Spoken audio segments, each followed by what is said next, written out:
আসসালামু আলাইকুম রহমতুল্লাহি ওবরাকাতু। সুপ্রিয় দর্শক মণ্ডলী, আমার সাথে রয়েছেন আমার ভাতিজি। তার বয়স হচ্ছে 7 বছর, কিন্তু তার প্রতিভা এত সুন্দর, মাশাল্লাহ। সে অনেক সূরা মুখস্থ তার। তাকে একটি আয়াত বলছি, তো তার পরের আয়াত কি আছে সে সুন্দরভাবে বলে দিতে পারছে। তার জন্য ভাবলাম যে আপনাদের সামনে তার প্রতিভাটা তুলে ধরি। তো আপনারা দেখুন সে কিভাবে উত্তর দিতে পারে, আর ভিডিওটি ভালো লাগলে অবশ্যই শেয়ার করবেন। তো চলুন, আমি তোমাকে আয়াত বলছি, তারপরে আয়াত তোমাকে বলতে হবে, ঠিক আছে? বিসমিল্লাহির রহমানির রহিম। ثم رددناه أسفل سافلين إلا الذين آمنوا وعملوا الصالحات فلهم أجر غير ممنون। কোন সূরা এটা? 3 সূরা।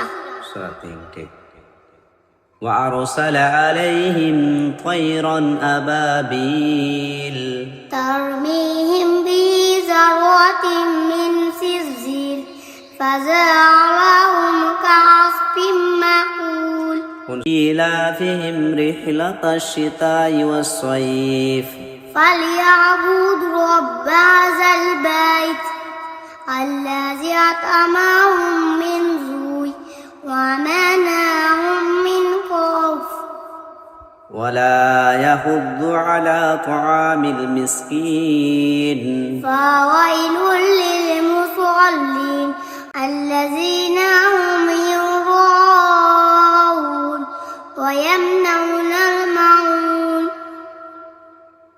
ما أغنى عنه ماله وما كسب سيصلى نارا ذات لهب وامرأته حمالة الحطب في جيدها حبل من مسد.